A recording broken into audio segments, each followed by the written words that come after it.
সিনেমার কাহিনীর মতোই প্রেম, বিয়ে, সংসার এবং সন্তান, তারপর আরও নাটকীয়ভাবে বিবাহ বিচ্ছেদ।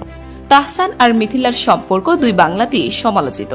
কেননা ডিভোর্স শেষে মিথিলা কলকাতার পরিচালক সৃজিত মুখার্জির সংসারের নতুন বউ হলেও সিঙ্গেল রয়ে গেছেন তাহসান। তবে সেই দিন নাকি ফুরিয়েছে। এবার সব মান অভিমান ভুলে আবারও এক হচ্ছেন এক সময়ের এই পাওয়ার কাপল। গুঞ্জন উঠেছে দেশের মাটিতেই ফিরে আসছেন তারা।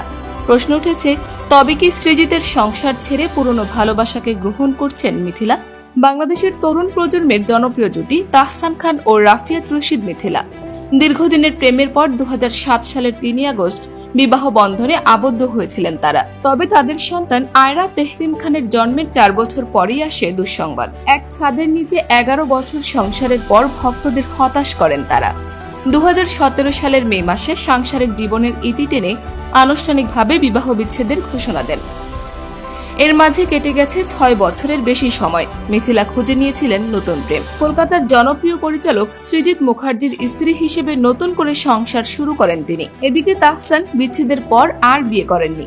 বেশ কয়েকবার নায়িকা তাসনিয়া ফারিনের সাথে তার প্রেমের গুঞ্জন উঠলেও ফারিনের দীর্ঘদিনের প্রেমিকের সাথে বিয়ে সেই গুঞ্জনকে অসত্য প্রমাণ করে দেয়। দ্বিতীয় বিয়ে নিয়ে মিথিলাকেও অবশ্য কম বিতর্কের শিকার হতে হয়নি। মুসলিম নারী হিসেবে হিন্দু এবং বয়স্ক সৃজিতকে বিয়ে করাকে অনেকেই নেতিবাচক দৃষ্টিতে দেখেছেন। কটাক্ষের শিকার হয়েছেন সৃজিত নিজেও। একসময় মিথিলা নিজেই বলেন, সৃজিতের স্ত্রী পরিচয়টা আমার জন্য দুর্ভাগ্যের। মিথিলা আরো বলেন, সৃজিতকে কেউ তার বিবাহিত জীবনের বিষয়ে প্রশ্ন করে না, কিন্তু আমায় করে। বাংলাদেশেও সবাই সৃজিতকে ভারতের পরিচালক হিসেবে চেনে, আর আমি তার স্ত্রী। এটা অত্যন্ত দুর্ভাগ্যের। আমি আন্তর্জাতিক স্তরে কাজ করি, পিএইচডি করছি, অভিনেত্রীও। সেগুলো যথেষ্ট নয় আমার পরিচয়ের জন্য? নায়িকার এমন মন্তব্যের পরেই নেটিজেনদের মনে সৃজিত মিথিলার সম্পর্কের ভাঙনের সন্দেহ বাসা বাঁধতে থাকে। আর এরই মাঝে নতুন খবর হচ্ছে, তাহসান মিথিলার ভক্তদের সেই কষ্ট কিছুটা হলেও দূর হতে চলেছে।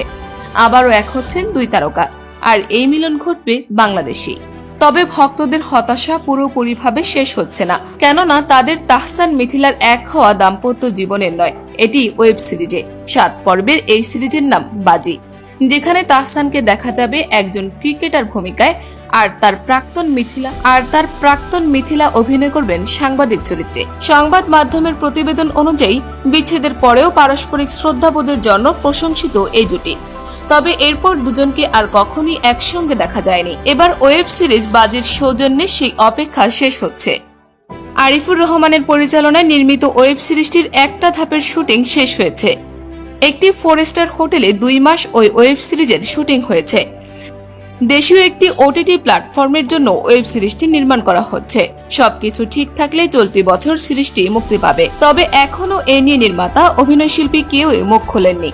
অন্যদিকে গত 31শে মার্চ পশ্চিমবঙ্গে মুক্তি পেয়েছে শরৎচন্দ্র চট্টোপাধ্যায়ের অভাগীর স্বর্গ গল্প অবলম্বনে সিনেমা ও অভাগী। এটি নির্মাণ করেছেন অনির্বাণ চক্রবর্তী।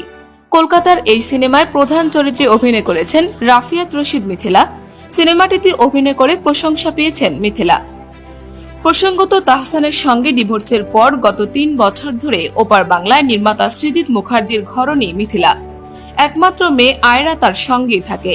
তবে তাহসান নতুন করে আর কারোর সঙ্গে সংসার পাতেননি। তিনি একাই আছেন তার গান, অভিনয় এবং শিক্ষকতা নিয়ে। তাহসান মিথিলার জনপ্রিয় নাটকের তালিকায় রয়েছে আমার গল্পে তুমি, মিস্টার অ্যান্ড মিসেস, ল্যান্ডফোনের দিনগুলোতে প্রেম, মধুরেন সমাপেত সহ বেশ কিছু নাটকে।